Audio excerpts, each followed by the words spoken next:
This is what we call a teaser. So this is how I did it on the radio show. Hey, ladies and gentlemen, we're back.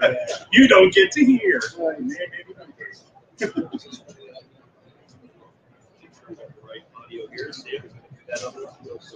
Audio. Hopefully that's better. Good. And we should be. Make sure you have the right camera.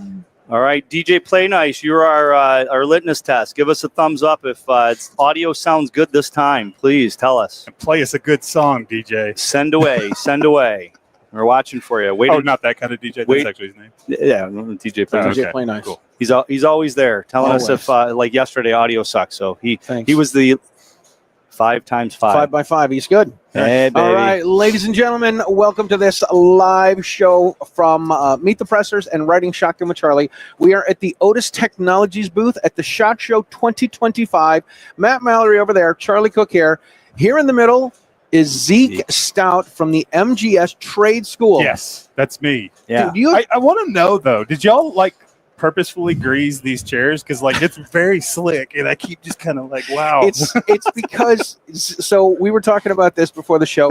Zeke is trying to become the most dapper for the Gundies next year. So he's dressed nice. He's got a silk suit, which is why he's slipping off the chairs. It's not our fault. That's the best part of radio and video is they can't actually feel that it's not silk. I just screwed up and told them, didn't I? All right, so we're letting out all of our secrets. We're letting out all the secrets here. Howdy. Hi. What's new? Great show. It's riveting. Great to have you. Actually, a lot. It's a good show. So I missed the first time in 11 years last year. It was the first time I hadn't. You needed it down. Go ahead. It's my water, man. I know, man. Okay. You got me a gift. I did get you a gift. First podcast I've ever been on where I got a gift. Look at that. Get a gift. I've been on a lot of podcasts, radio shows, TV shows. Fox News didn't even give me a gift. You can see how full it is. It's full of love. It's full of love. But last year I didn't come, and then of course the 2 years before that were COVID issues. Yeah. And it was what was it? Last year was 24, so 23 was amazing because nobody was here because of COVID. Oh yeah, you could get so much business done. That's true. That was the best year ever. Yeah. And now we're back to SHOT Show what SHOT Show is, and it's just bigger because they got the Caesar salad. Oh, that's true. You're just kind of spread out. When it's this busy, you're lucky if you get 5-10 minutes with somebody. Oh my gosh. That's why. So I learned schedule ahead of time all these meetings that I really need to get. Yeah. How many years is it that you've been coming? This is total 12 years altogether. This is the 11th one I've attended. Yeah, same. I'm sorry, I think 10th because they canceled 21. 21. Right? Yeah, for COVID. So this is the 10th, but 12 years total. And I actually think probably 20 is the one that caused COVID. I'm not just I think it was because there was this buzz. Hey, there's some outbreak that might happen. We're like, oh, it'll be because of SHOT Show. Right. Sure enough, like a month later, everybody has COVID. The world shuts down. Right. Yeah. I know in 2020 I came on Wednesday and I leave on Friday. And Tuesday, Wednesday I was busy. Thursday I came over here and then something was like, dude, you need to get yourself back to the hotel. It was a murder scene. Yeah, it was bad. Sure. It was bad. So history background. I mean, you've been on Meet the Pressers before, rode along with Charlie before.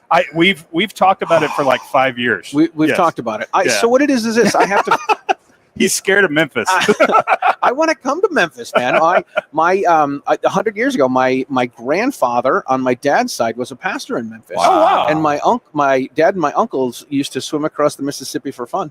Your dad and uncles were crazy. Yeah, they I was thinking, absolutely Have you are. seen the Mississippi? I mean, that thing is moving and it's huge. Yeah, and there's things in this there is- that'll eat you. Yes, Right. yes, absolutely. This is what they used to tell us. I can neither confirm nor deny, but it this is may what be they told true. me. So, Right. because of the size of this guest, maybe you should use the big van that we have. There we go. That We rented I'm a 15 scared. passenger van for the show. So I'm we're kind of scared. bringing now. everybody around. Well, you'll That's fit in a there. little That's the thing. creepy. A lot of leg room. If it, well, It's got the shag you know carpet what, in the back. Wow, wow, wow, wow. it's already broken, so it'll be Oh, fine. okay. It is. Sweet. It's falling So we'll just apart. push it and roll down the Yeah, hill. that's right. So it'll be like a 30-second Oh, episode. gosh, you don't know. There's so many things wrong with that thing. Oh my gosh. But all right. So background on Yes. Zeke Stout. What what was your? I always like to think this. We're all humble. We all have different things going on in life. But what was your catalyst that brought you into this industry? I'll What do you? get to that, but I want to address, Okay. did he just say he's humble? I try. It's okay. No, I am. I like to think I am. He's very Okay. humble. I'm kidding. I know I try to be. So how did I get into all this? So I had a 13-year career in the medical field. Wow. My degree's in biology, sports medicine, and I kind of got burnt out because I chased the dollar. I went into the medical sales side, made great money. Money's good there, right? Yeah, it was phenomenal money, but I learned real quick, and I'm glad I learned this lesson. Money doesn't motivate me. It does to an extent. Yeah, because right. you Pay the need bills. it. You have You gotta to have pay the it, but bills, it's you gotta not eat, you what gotta makes dress me nice. happy, right? Right, You know, for I was sure. miserable and making good money. And so I went to work for a buddy of mine. He had this big conglomerate. You had car dealerships, insurance companies, body shops, and then he had 2 Mexican radio stations. And we played high school basketball together. And I went into his office, burnt out. I said, "Here's my resume. I don't know what I'd do for you. I don't know much about cars or any of this other stuff, but let me in." He's like, "All right." Within 6 months, I was his chief administrative officer. Wow. And he gave me a crash course in marketing, and I fell in love with marketing because there's that psychological connection that you have to have with marketing. Marketing is not sales. Marketing is branding that brand into people's brains. A lot of people don't realize branding comes from, if you're a cow, brand them and it stays. Give them the mark. You're searing that brand into people's brains, but you have to be able to connect with an audience, especially in a passion niche like the firearms industry. Yeah. So anyways, we opened a location in a really rough area of Clarksville, Tennessee, and bought my first handgun, got my carry permit. I was always into guns somewhat because I was born in Texas and raised in Tennessee, so go figure.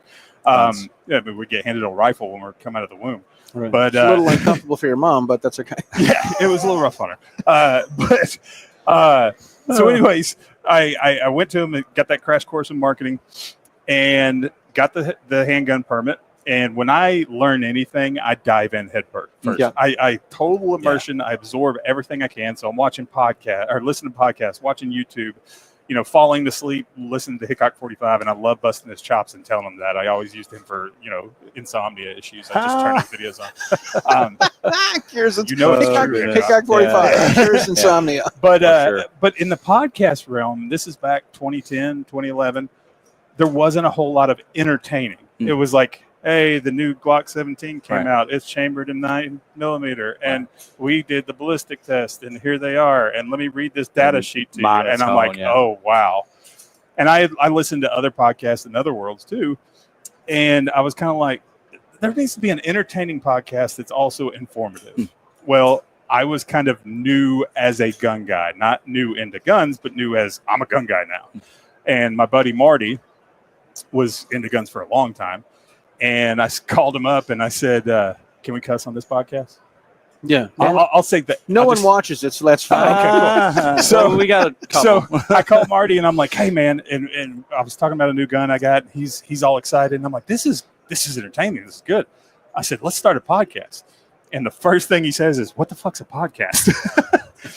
And that's how Talking Lead was born. There you go. So we started Talking Lead. Had Hickok 45 on our 4th episode. Wow. And after that, we were in 100. It's all downhill after that. 117 countries were downloading our show. Dude. Wow, we were the that's largest gun podcast in the world. We held the #1 outdoor ranking for almost a year. Jeez. And then we joined the Firearms Radio Network. And then we shooting came along and all these other podcasts and just grew. And we all kind of grew together, did the YouTube thing. I ended up going to work for who is now my competitor, another online school that shall not be named. Absolutely. And so I went to work for them. They were, And- they were a sponsor of ours. Oh, were they? No, I'm just kidding. Oh, okay.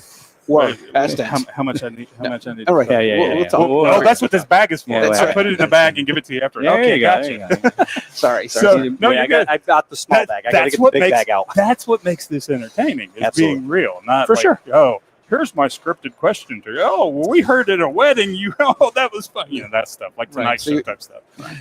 Or James Corden, that little Yeah, car riding around thing. I've heard of that Yeah, one.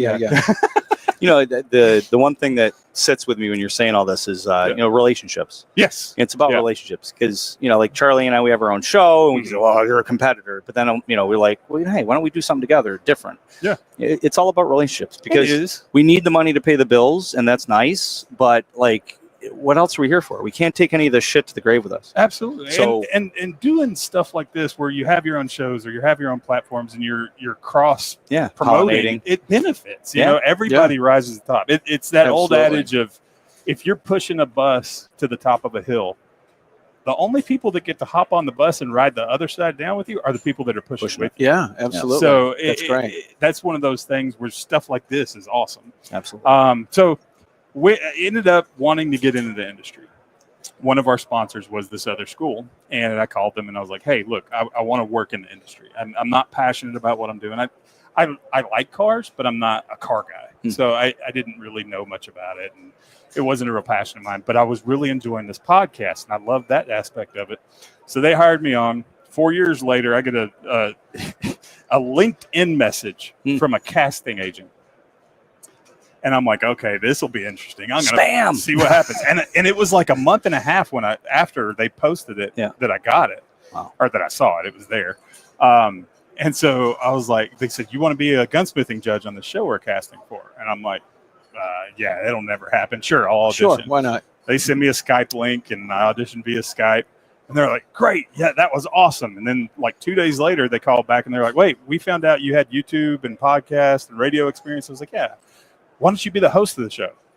I'm like, in the same thought, I'm like, it's still not airing. Okay, whatever. And I think me just going, yeah, I think me not caring because I didn't think it was going to happen made me audition better because I just didn't. I'm like, whatever, this isn't going to happen. Because you were real. You don't give a crap. Right, exactly. Yeah. And I was Organic. real with it. Exactly. So I was just like, okay, this is who I am. If you want me, great. If you don't, great. Whatever you want to do.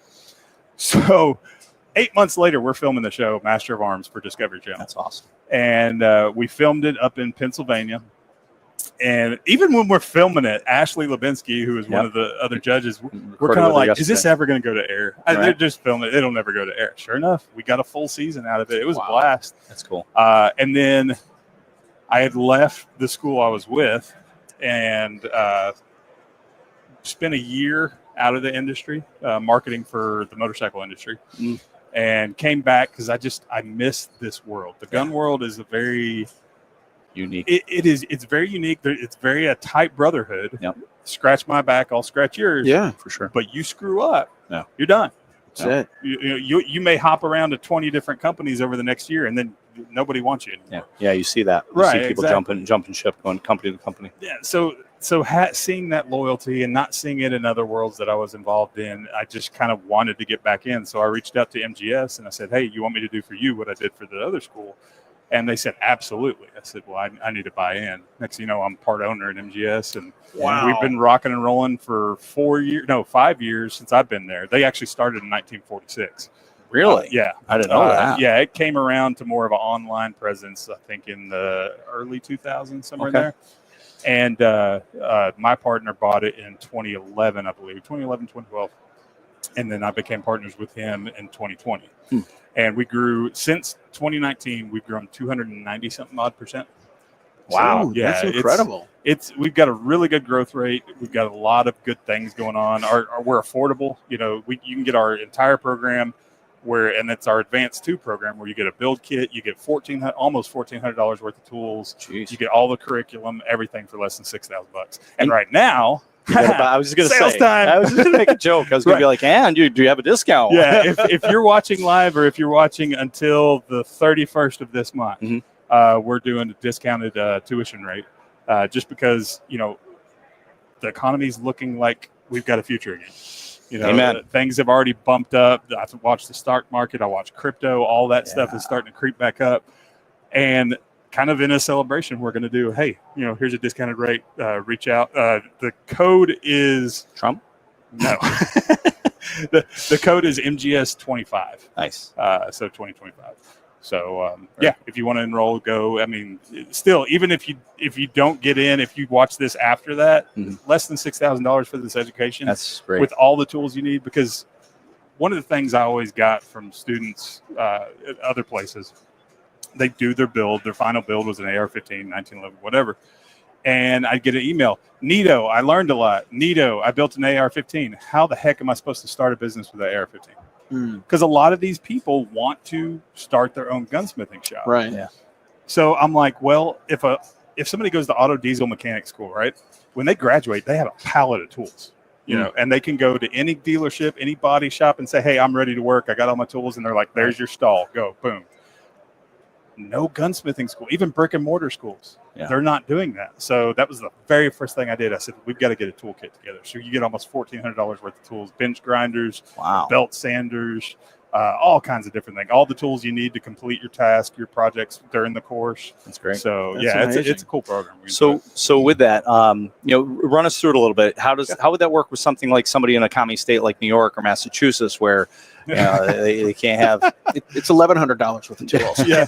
So like in Massachusetts, you get a screwdriver, I think, maybe. You get screwed? What'd you say? Yeah, there you go. Exactly. But we have to, a giant Magpul mag just walked by like a mascot. Wow. I missed it. I wish you had a camera facing that way too. It was probably 8 foot tall, but it was like a mascot uniform, but it was a Magpul mag. That was crazy. Great. Yeah. You can't help but you talk never about know that. what Gotta to be see a at SHOT Show. What were we talking about? We were talking about the tools. Tools. Yeah. Okay. Massachusetts, New York. Yeah. So we have to keep up with all the new laws. Once a month, I'm always checking each state legislation that's coming through, gun laws. Thank God in our industry, there's a lot of websites that do it for you, and they'll post new stuff that's coming through. So I'll do a little run through every month. And Massachusetts was the most recent one that it was just like, bam, here's one, bam, here's another one, here's another one. And I'm like, we can't even teach students there anymore. Yeah. Here's a slingshot. No, sorry about that. Like we can still teach there, but the only build you would be able to get in Massachusetts is our Traditions muzzleloader. Wow. So that's your only option. Sounds like New York's probably like that too. I think New York, if you get y'all got a magazine capacity. We do. Okay, so you could do the Glock and you could do the 1911 too. Yep. I think. So you could do the Glock as long as you get a state legal magazine. So with the Glock build we get through, I can't say Glock, sorry. Scratch that. Anybody that heard that, delete it from your brain. It's a Lone Wolf Firearms striker fire pistol. Gotcha. And you can get that. We don't send a magazine with it for that reason. California has a magazine limit. Right. New York, all these states that have a magazine limit. The Hateful Eight. We're like, you have to get your own magazine. That's on you. There's only so much you can do, right? Yeah. But Massachusetts, I think the only thing y'all can do is that muzzleloader build. Wow. It's even worse than New York. It's unbelievable. Yeah. So one of the things that we have in Massachusetts is this nonsense bill that got signed last year. You can't import. You can't have something shipped in. Like you can't buy a lower. Yeah. Like you can't buy a strip lower from anybody because it wasn't in the state beforehand. So yeah. So it's not. Yeah. That's depressing. Do I hear a machine gun? I think so. I'm probably a game. I'm thinking it's a game. No, real quick too. Weren't you going to be like? They're going to make a movie out of you, Zeus of Gods or something. What was that? What? Yeah, you said like you're talking He-Man about the Hercules what? thing? The Hercules, yeah. So Zeus, whatever. Teenage Ninja Turtles. That has no idea. I was a huge comic book fan growing up. Huge comic book fan. And it was funny because I was always the kid getting bullied and made fun of. And then I shot up to 6'4" and I could throw this little bouncy ball through a metal hoop. And they're like, "You're cool now." And I'm like, I've always been cool.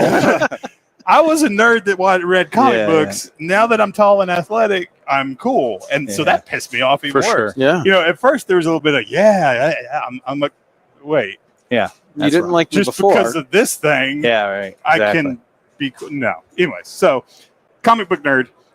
I always dreamed, but even before Marvel started putting out Marvel movies, of seeing Marvel movies and being in one. Well, if anybody's a Marvel fan, you can go look at the Hercules comic books. Yep.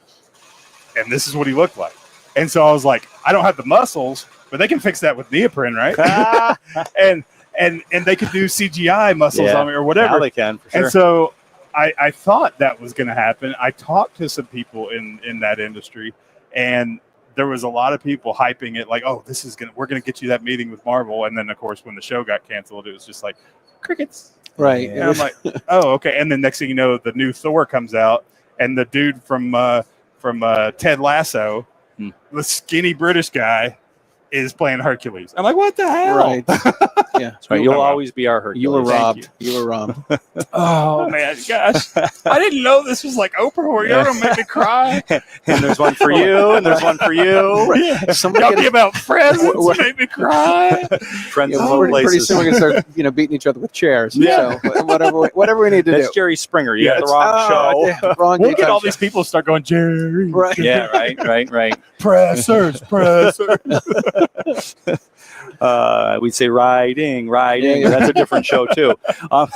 It's the OnlyFans channel, but that's Yeah, for sure. So what Hey. else? What's on the horizon? Outside of the gun world, let me rewind. So Mhm. gun world, I got MGS. That's my main gig. That's where I make my bread and butter. I'm partnered in a new company called Frytech. We have the utility patent on using magnets to reduce recoil. Really? Yeah. So our first prototype is a buffer tube for an AR-15. Okay. We can make an AR-15 feel like a BB gun. Wow. It's actually kind of weird. Like the first time I shot it, the first time you shoot a can, Yeah, and you don't hear much, you're kind of like, what just happened? what Did did it I go do? off? yeah, Right. and you have Is that it weird. working? Your mind knows you shot it, but Yeah. your body has. It's the same thing with this. Like I shot it, and it felt like a squib load. I don't know if y'all ever Yeah. had a squib Yeah, load. It was just kind of like and I was like, wait, I heard the bang. I see a hole in the paper downrange, What's going on? and so then I shot it again. I'm like, oh my god, this is unreal. Mm. And it's Wow. Newton's third law, right? With Equal magnets, whatever you give them, they give you back equal, Hmm. right? So the bigger the caliber, and there's more physics to it. I'm dumbing this down major because for higher calibers, you only bigger, stronger magnets. But the higher the caliber, the more recoil reduction you're going to get. So I'll show you all a video afterwards. I'll have to dig it out where my partner, the inventor of it, he's shooting a 12 gauge AR, and it's going flat back. Wow. There's no rise to it at all. That's some And ingenuity. it's going to be a game changer. We've had people say in the military space, this will be a lifesaver. Absolutely. Just because you're going to be able to stay on target as you're shooting and Military not and have law all this enforcement. muzzle rise. For sure. So it's really super exciting. We're kind of in our infancy stages. Mhm. We've got prototypes. We've got the patent. That's why I can talk about it. That's awesome. It's one of those things where it's like, people are like, well, what if somebody sees it or hears about it and they try to reduce recoil with magnets? I'll be like, I'll knock on the door and go, can I have my check? No, you can keep doing it. Go ahead, but we need our check. Yeah. Right. It'd be like, We'd like a taste of the action. Yes, Zeus is here. Right. exactly. That's Right. what I'll do. For sure. I'll just walk in and go, Zeus Dress is here. up. You'll You'll be will LARPing. have to come get me out of the loony bin, Right. You'll be, but I'll do it. you'll be LARPing. You'll LARP your way to the bank. As they got me handcuffed in a straight jacket, I'll be like, call me depressors. They said to do it. Check the tape. Check the tape. So that's really awesome. Yeah, I'm that's looking really forward to fun. hearing. That's something revolutionary in the It industry really for is. sure. And it's something that our industry needs. We have some of the greatest engineering minds in the world in our industry. Yes. And For guess sure. what we pop out every SHOT Show? Here's a new AR-15. Yeah, it's Oh, different color. yeah. Right. It's If been you'd have told me- Cerakoted. Yeah, if you'd have told me 12 years ago when I got in this industry that I would have seen a new AR-15 at SHOT Show and rolled my eyes, I probably would have laughed at you because I loved AR-15. Yeah, I still yeah, love sure. I still love AR-15s. Help people But build them. I want my laser gun. I want my space gun. I want Yeah. cool, new, innovative.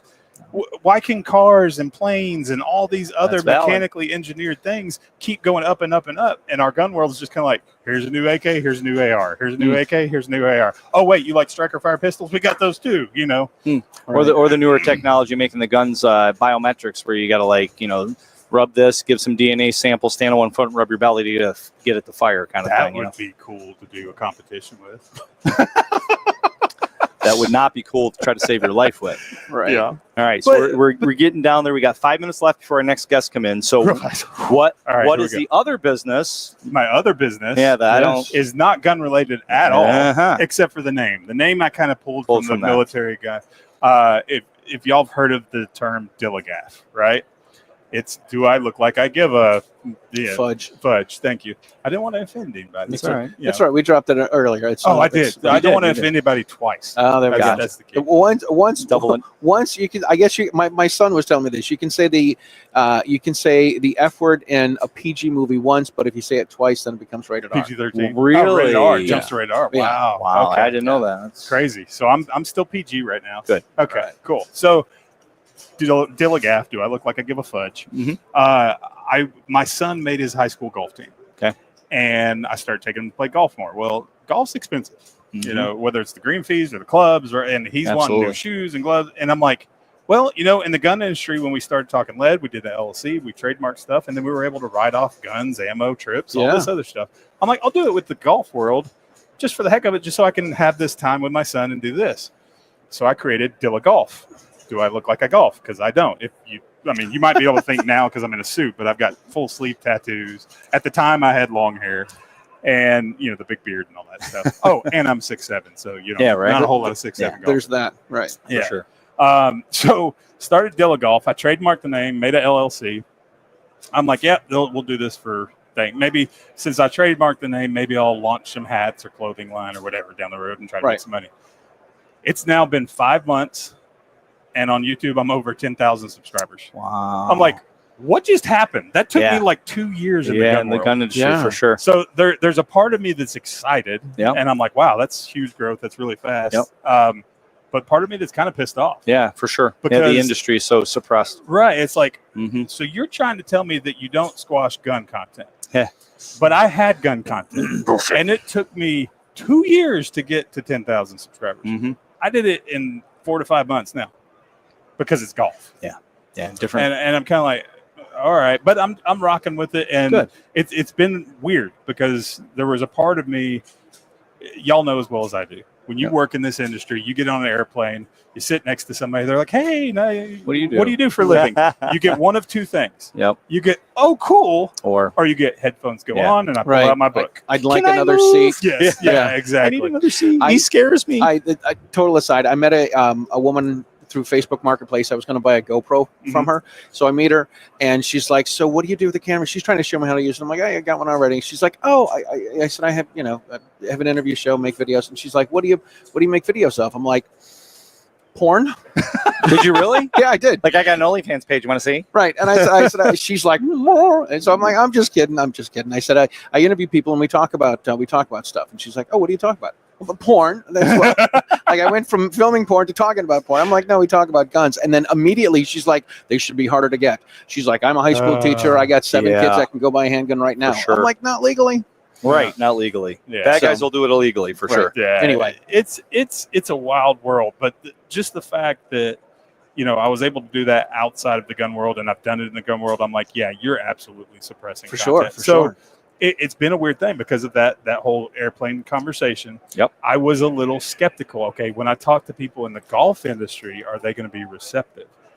Apparently, the golf world is extremely conservative and a lot of super pro gun people. That's good.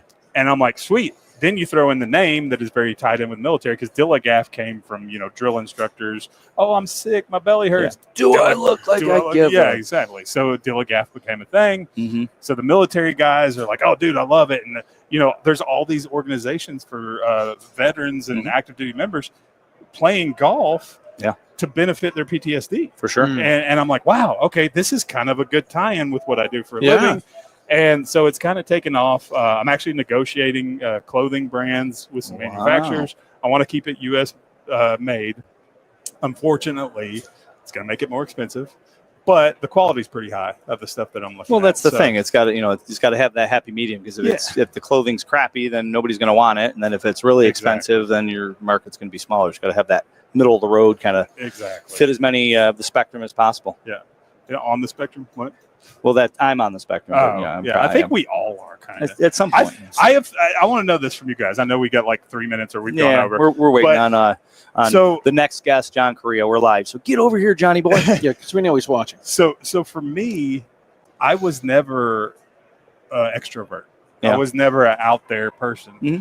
starting that podcast, I just wanted to learn more about guns. And I'm like, hey, join me on my journey. Me and Marty are dummies. Watch us be dummies learning about guns. Of course, we learn more and more and more. I even got a certificate as a firearms expert. Nice. And, you know, it was therapeutic for me going through that because I kind of came out of my shell. That's and awesome. then having the TV show, because I can interact with people, hundreds of thousands, millions, whatever, and I don't actually have to be like this talking to them. Yeah. And so it was very therapeutic and kind of helped me in business too, you know, being able to talk to people and just, for lack of a better term, not give a shit. Do you feel that the like you said you're picked on when you were younger? Do you feel that plays any part in it? As far as I think so. Yeah, absolutely. I always wonder, you know, with things like that, like trauma and stuff as kids, or you know, somebody sexually abused turns gay or and whatnot. I was curious as far as like how, you know, how our life ends up because of things that have happened. It's worked out pretty well for you, Matt. The best part, it was like every 80s bully movie ever. Oh my god! When I had the TV show, like people used to bully the crap out of me on the bus and stuff. Started reaching out on Facebook. Hey man, that's so cool. I'm like dude, you haven't talked to me in 30 years. Yeah, you just want and something. when you did talk to me, you threatened to kick my ass on the bus. Right. And now we're buddies because I had a TV show. Now you just show them your Thor hammer. Oh, an actual hammer. Oh, okay. I thought we were using a euphemism. My bad. Could be both. See, I've been trying to tell Charlie this ride along in his car is going to be very interesting. I think it'll be great. Wait. I gotta find. I actually, you ready for this? So I have a work vacation in February, and I'm like, I looked at coming to Memphis for about 3 days, and it was going to be about, I don't know, $1,500 or so. Here's the best thing. Well, you could stay with us. I've got a little in-law suite in the house. Look at that. Place to stay. So you can cut that down a little bit by the hotel at least. But the best thing about Memphis is if you see a car chase, we'll follow them. Because they've got the best drop guns. Like they'll throw out staccatos and stuff. Really? You know? And so we just follow the car chase. Wow. Hopefully the cops don't see the gun caught. And we got a brand new $3,000 gun. You know? All right. So $1,500, get a $3,000 gun for free. Boom. Serial number scratched off. I don't have to, since the serial number scratched off, I don't have to. This is going to be on public thing. The serial number is intact, and it is a legally obtained gun. They just dropped it out of the car on accident. Finders keepers, car chase. Losers. Yeah, so funny. You'll like this one. I sent a Glock 17 down to that area to get converted into a Glock 18. You've told me this one. I did tell you this one. But keep going. They sent it back to me. It didn't show up in the box right overnight, but it showed up 2 days later with an empty box. And I just got a call from Memphis PD saying they found it. And I'm thinking, how did you find it? And it's like, serial number. They didn't scratch serial number off. They're that dumb. They didn't scratch serial number. Which, thank you. Yeah. That's a $1,700 full auto Glock 17 that I, am out for a year thinking I'm never going to see it. USPS denied the claim. Yeah. So thank God they found it. Now we just got to wait to see if it's been used in a crime. Yeah. Hopefully it hasn't, because you'll get it back. Maybe. Yeah. Right. If it hasn't, if it doesn't show up with forensics, then we're good. All right. I'm getting booted. Yes, check out MGS Trade School. And Zeke, thanks so much for being on, man. Always a pleasure. Man. The pleasure's mine, man. Don't you love the handshakes at the end of shows? It's I do. So awkward. I hate it when my hand comes in like this and they start too early. And I'm like, I feel like a wimp. All right. You guys, stay tuned. We are going to be right back with Neil Weidner and John Correia from Active Self-Protection.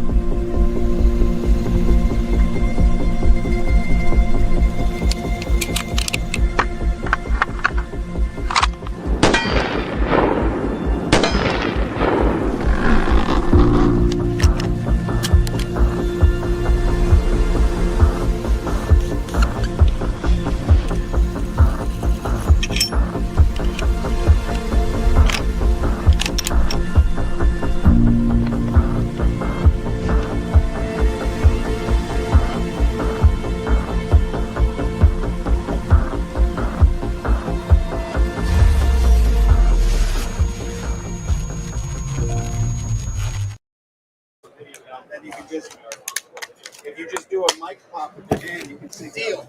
I can sync off the feed, so that's right. All right, awesome. All right. So let me see. Zeke, is this yours? Yeah, we'll give you this. Thank you. Yeah. Okay. As long as we're back live. Oh, We're ready. Seriously? Right around. no. We'll be right There's- with you guys. There's another. No, hit another button. Let's just skip it. We'll take where it is. You play the next one.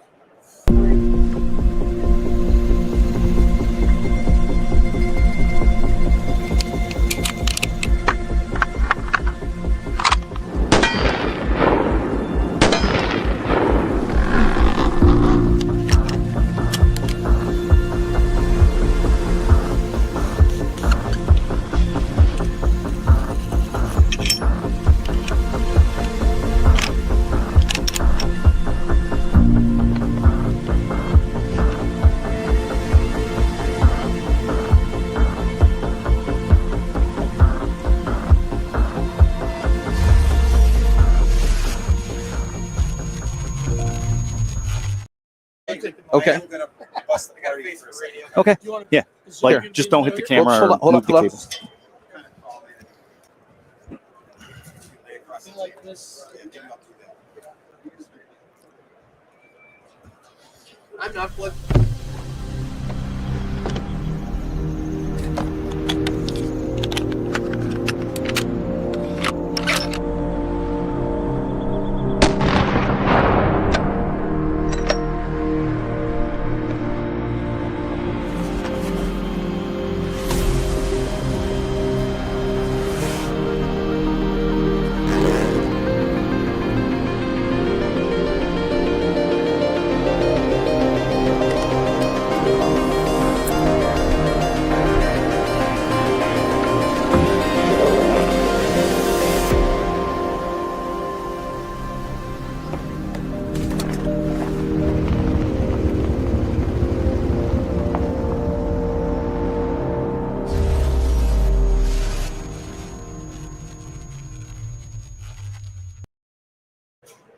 And we're back.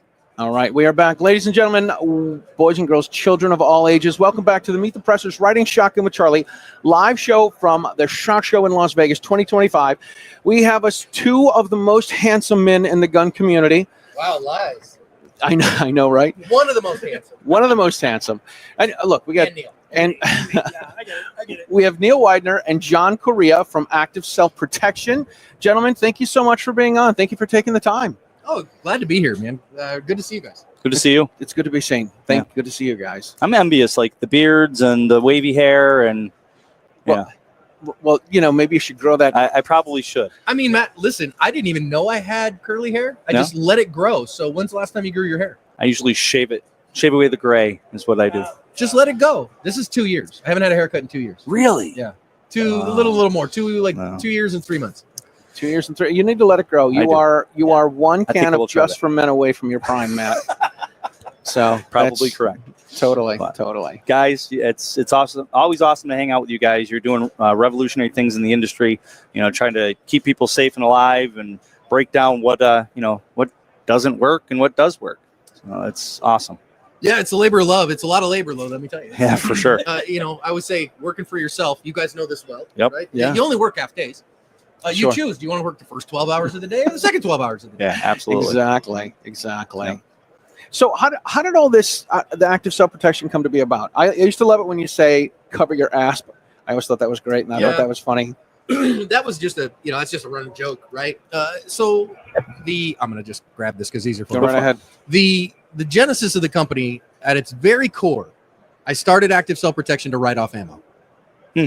Because I was starting to train, and I started conceal carrying. Realized fairly quickly that if I was going to carry a gun, I should be competent with it, which Yep. meant going beyond my CCW class. Started taking some classes, started shooting at the range a good bit. That got expensive. So then I was like, well, gosh, man, I got to find a way to write this off. And so I'm a teacher at my core, teaching to my core competency. So I went and got some instructor certs so that I could write off ammo. And that was the basis of active self-protection. Now, the social media side was originally just to try to get some folks in classes. But then I was pastoring a church. I pastored for about 14 and a half years. And as you might imagine, for the pastor of a church, some people did not love their pastor talking about gun stuff. No. And that makes sense to me. And so I would catch some grief from the blue-haired ladies who were frustrated about me posting about gun stuff on Facebook. So I started a company Facebook page just to get that stuff away from my personal Facebook so that I wasn't catching that grief. Sure. And then it just kind of lit up from there. It was doing good, and then it started performing well, and then people started sending me videos of real encounters, and so I was like, wow, that was really interesting. I took that to my martial arts school one night to just say, hey, how do we defend against this? And then use that to get better. And then so I posted it online and like, hey, here's some things we used to get better on that post, and people were really excited about that. And then one day, where the aha moment was, somebody sent me a video that was 5 minutes long that was like 30 seconds of action. So I had to cut off the first 4.5 minutes of it, and I had editing software, Adobe Premiere, on my laptop, but I didn't know how to use it. And so to the Googles, right? That's it. So I YouTubed how to use Adobe Premiere, and in the basic tutorial I watched, it was like, hey, if you want to record audio over an existing video clip, here's how you do it. And I was like, huh. Well, if I recorded audio over it, maybe I add some arrows and stuff like that, and I could be like the John Madden of on-camera violence. And I tried it, and it worked. And nobody else was doing it, and nobody had done it, so I started doing it. People responded to it well. And here we are now. We've got 4,000 of them published. We've been doing it a decade. That's unbelievable, man. That is unbelievable. Unbelievable. It's so your background, you've been a minister, you were in the Navy for a while? I was in Uncle Sam's Canoe Club, where I made hot water the hard way. The hardest way to make hot water is to split atoms. But you can make a lot of it, and you don't have to get more gas often. So I watched the rock get hot. I was an electronics technician, nuclear reactor operator, 3383 for anybody who understands the old NECs.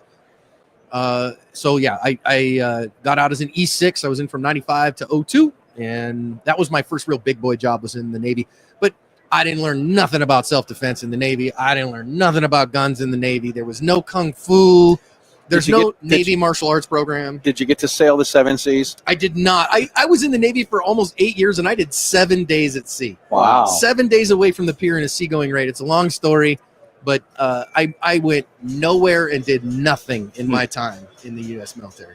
Wow. Yeah. All right. So, because to me, I mean, we're all instructors. And I'm the one that's slumming it with the certificates with you guys, but we're all instructors, and people always think that the police know what they're talking about and the military know what they're talking about. And it's nothing against the police or the military, right? But you've got that credential, so people think you're a guru. Yeah.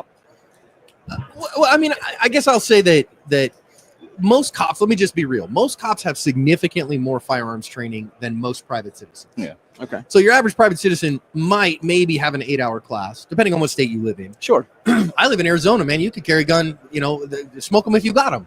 There's no permit. There's none of that stuff. Constitutional carry. More than half the nation is. So most cops have at least 40 hours of instruction on the range, which for most private citizens is a lot. Yep. Does that mean that they're knowledgeable? No. I've had more than 40 hours of firearms instruction in the last calendar year. As a student, let alone as an instructor. So, and the military, I always ask folks this. Okay. I was in from 95 to 02. What percentage, and so after 9/11, I was active duty on 9/11. Yep. And we went to war right afterwards. We've been going to war for 20 years since then. And what percentage of Marines earned the combat action ribbon in that time? Combat action ribbon means that they have been shot at. That's what it means. Your unit was in active firefight. About 1%. So even those of us who were in the military who did kick indoors and shoot people in the face were about 1% of the active duty military force at any given time. So it's a very small number of people who did that operation. Nothing but respect to the people who did. Yeah. But the vast majority of us did not. And so that can be a qualification, but it's not a necessary one.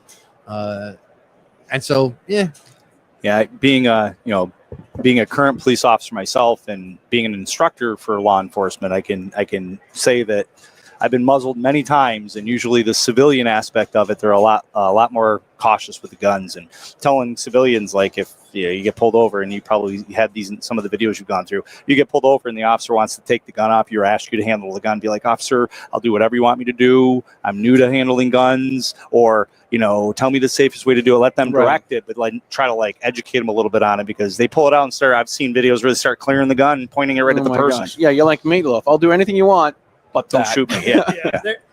It's interesting that you bring that up, because there's one of these coming soon, because this thing just happened. Where was that at? Down in Jacksonville. Jacksonville, Florida, where the officer goes to take the gun off of the dude and shoots him with his own gun. Oh, yeah. This was like 2 days ago? Yeah. Finger right on the trigger. And so, because of the nature of what we do, people send us videos all the time. Yeah. My inbox has that about 200 times. So if you're watching this, I got it. John's got it.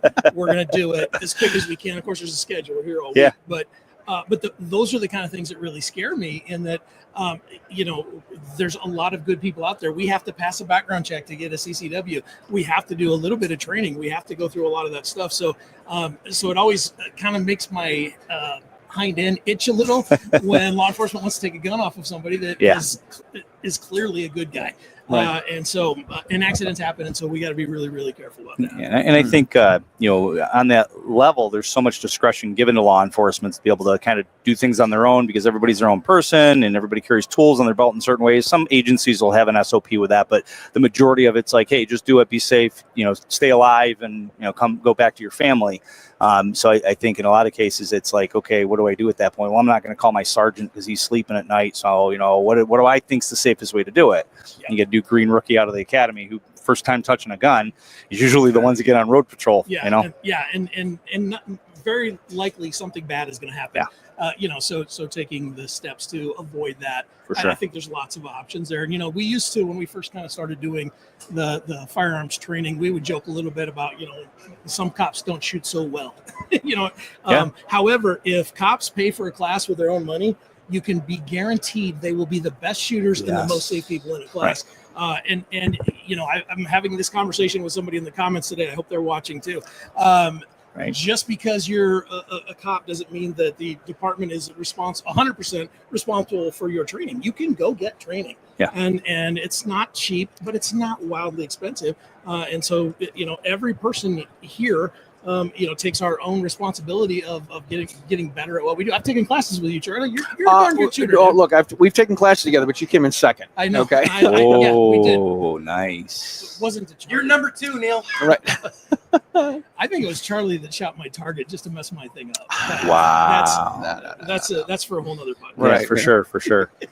Yeah. It's I've had law enforcement in my classes, and those are the ones, right? They're spending the money, they're taking their private time off, maybe even sick time. I won't go there, but taking time off work, they're taking time away from their family, they're spending their money, and their agency's not reimbursing them for it. Maybe they'll give them ammo, but sometimes that isn't even the case. So it's those are the ones that realize, listen, I'm going out there. The most dangerous thing in law enforcement is traffic stops and domestic violence. So you go to a DV or a traffic stop, you don't know what you're up against. Tinted windows, and then the next legal that came over the border doesn't want to go back home. Right. You don't know. For sure.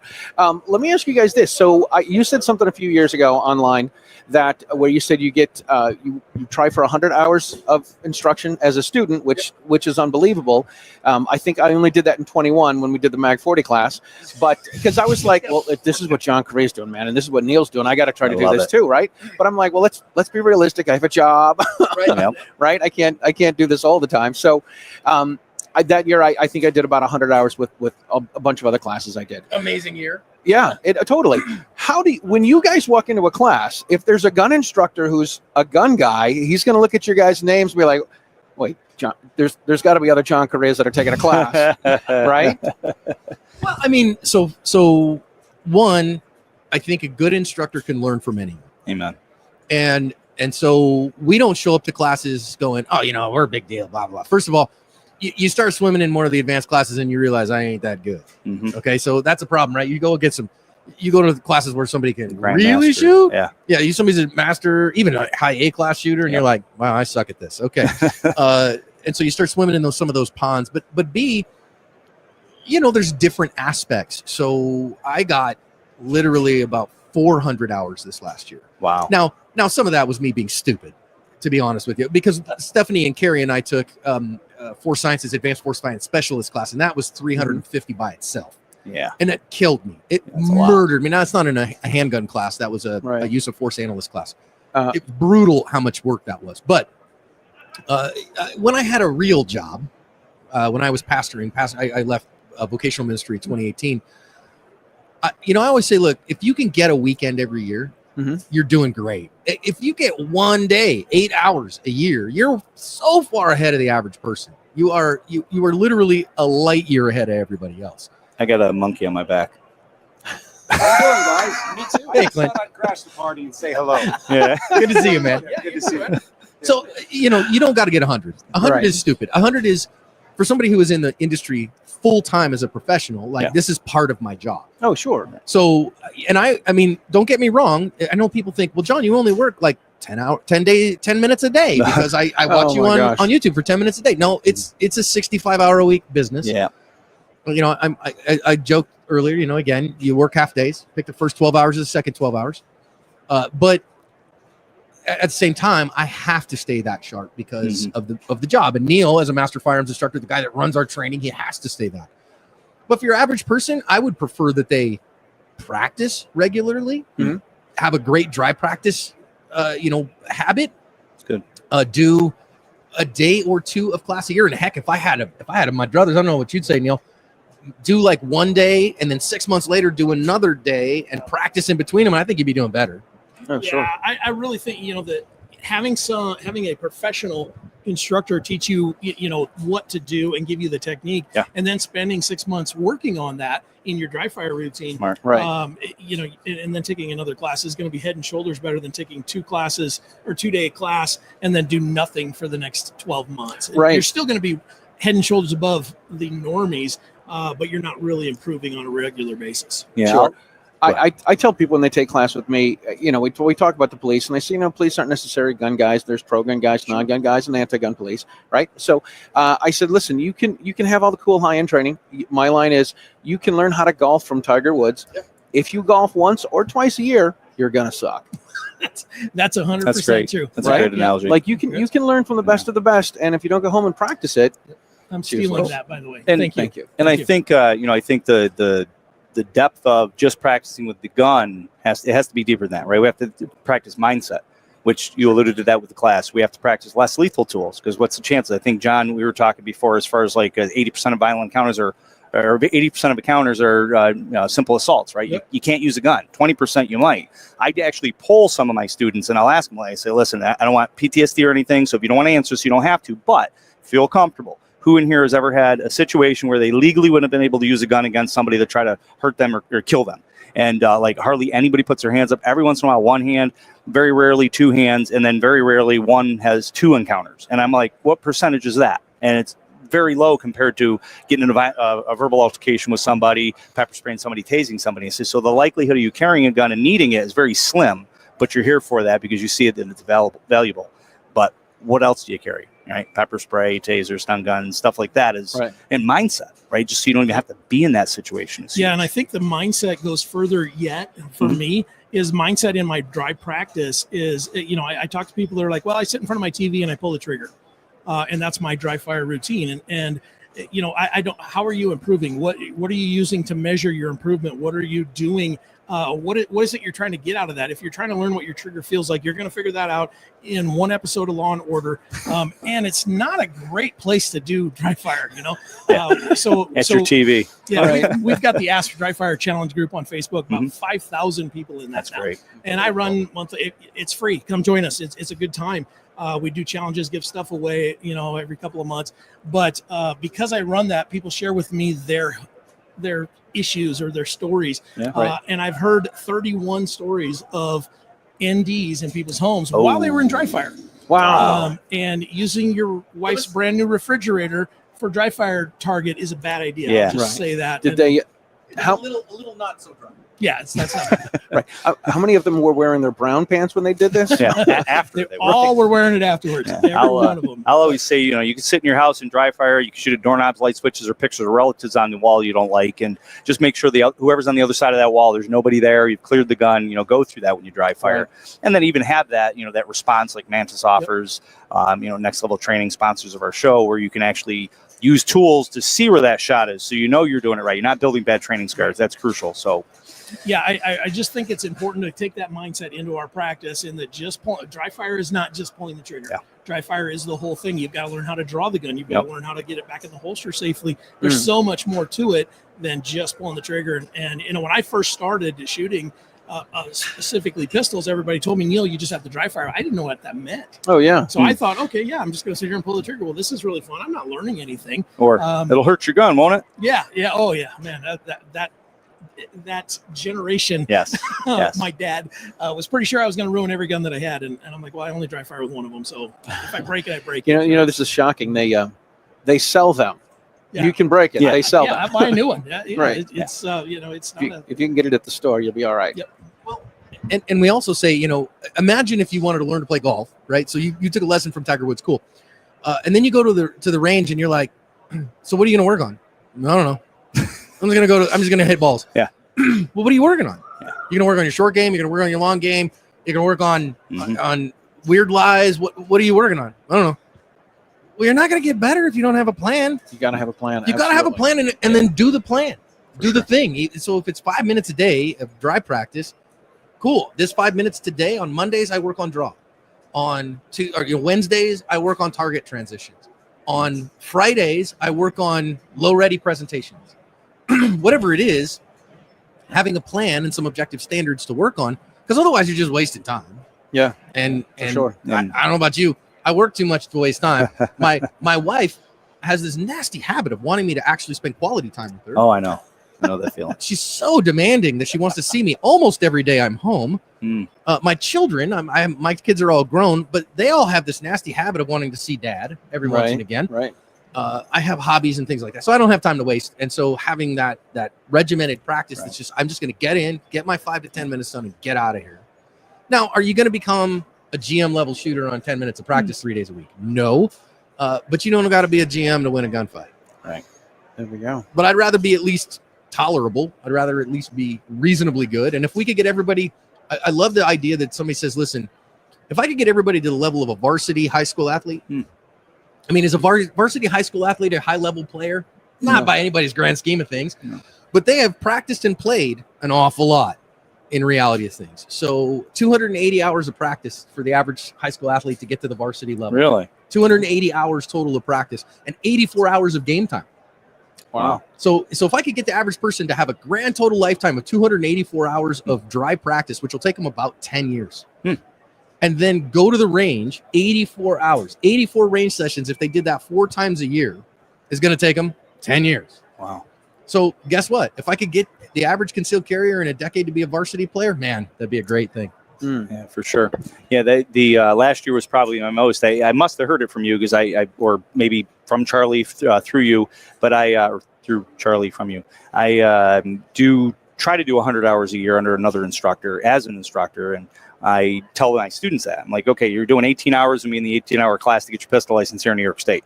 Said and I tried to do 100. Well, last year I did I think 565 hours. Woo! And a lot of it was law enforcement classes I wanted to take, and I bumped up some things there. But it was a lot. And this year I'm doing reality-based training instructor for law enforcement coming up when we get back from this. So this year won't be as much as last year, but it's still going to be a lot. It's just about getting out there. And if I go to one class and I learn something new, then it's a success. If I go to a class and I learn just a different way to say something or teach something, Masada Ayub, Tom Givens, I've taken those classes. So just to be able to get that knowledge and and taking classes from other instructors is, it's a good way to network as well. Well, and you might find you take a couple classes and you might go, this is fun. And then you become what we call a training junkie. Yeah. And I'm guilty.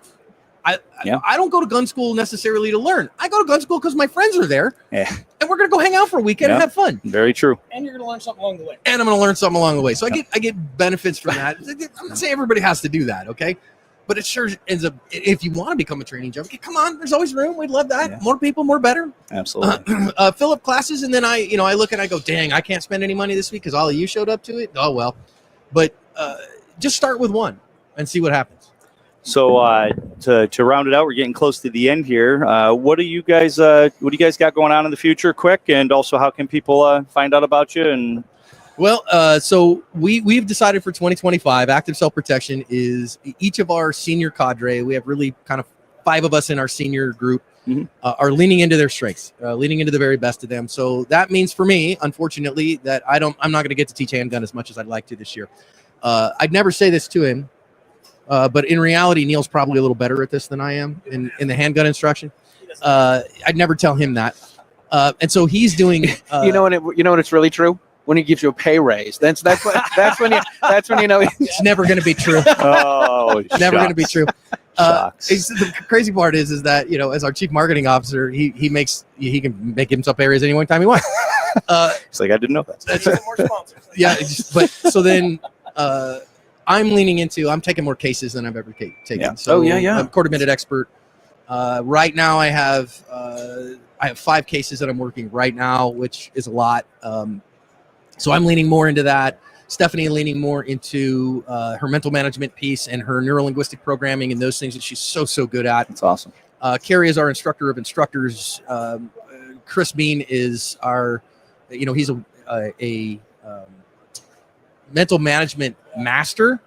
And so everybody leaning into that and doing what they're best at is what we're doing. So Great. We're going to probably go take a couple classes this year, at least one that I've got, 2 I've got on my radar, one on body-worn camera analysis and another one on advanced methods of teaching. So we're working in that direction. But for me, I'm just trying to stay above water Awesome. with court stuff.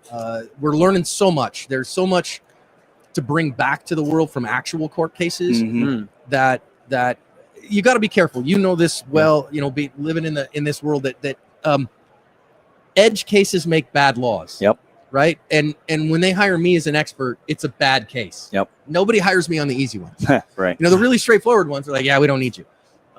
Everyone, I had a paralegal send me discovery and like, John, I'm really sorry you're going to look at this one. It's kind of a dog poop case. And I'm like, every single case I'm in is a dog poop case. Yeah, valid. And so like that's what I get invited to. It's the only show in town that I get to come to. So we try to make sure we're careful with that stuff. But that's where I'm going in, and Neil's out there teaching like a dog.